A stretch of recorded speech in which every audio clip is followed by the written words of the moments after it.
विधानसभेला एससी आणि मुस्लिम समाजाचं मतदान हे महाविकास आघाडीला मिळणार नाही असं वक्तव्य राज ठाकरेंनी केलंय। आई बाबा होण्याचे स्वप्न अजून पूर्ण झाले नाहीत का? आई बाबा होण्याचे तुमचे स्वप्न पूर्ण करा अपोलो फर्टिलिटीद्वारे। मोफत सल्ल्यांसाठी कॉल करा 9953959370। लोकसभेमध्ये शरद पवार आणि उद्धव ठाकरेंना मतदान झालं नाही तर ते मोदी विरोधी मतदान होतं असंही राज ठाकरे म्हणाले। राज ठाकरे यांनी पत्रकारांसोबत अनौपचारिक गप्पा मारल्या त्यावेळेला त्यांनी हे वक्तव्य केलंय। तर अमित ठाकरे निवडणूक लढवणार की नाही याबद्दल अजूनही निर्णय झालेला नाही, मात्र अमित ठाकरे लढतील तेव्हा गुपचूप लढणार नाहीत असंही राज ठाकरे म्हणाले। आणि याविषयी बोलूयात, रजत वशिष्ठ आपल्या सोबत आहेत। रजत, आपण बघतोय सध्या राज ठाकरे विदर्भाच्या दौऱ्यावर आहेत, पत्रकारांशी अनौपचारिक गप्पा मारल्यात, काय म्हणालेत राज ठाकरे आणखी?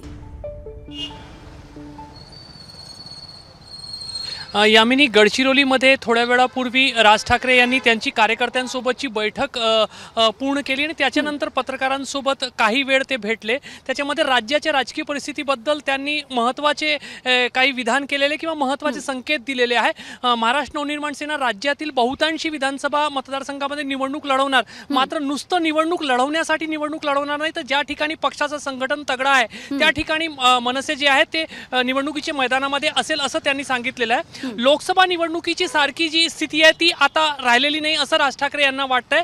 त्यांना असं वाटतंय की लोकसभेच्या निवडणुकीमध्ये शरद पवारांचा पक्ष असो किंवा उद्धव ठाकरेंचा पक्ष असो, त्यांना जो मतदान मिळालेला आहे तो उद्धव ठाकरे किंवा शरद पवार यांना पाहून मिळालेला नाही, तर मोदींच्या विरोधात एक वातावरण होतं आणि त्याचा फायदा त्या पक्षांना झालेला आहे। मात्र विधानसभा निवडणुकीमध्ये तशी परिस्थिती राहणार नाही, प्रत्येक निवडणूक वेगळी असते, परिस्थिती बदललेली असते असं राज ठाकरेंना विधानसभा निवडणुकीच्या अनुषंगाने वाटतंय।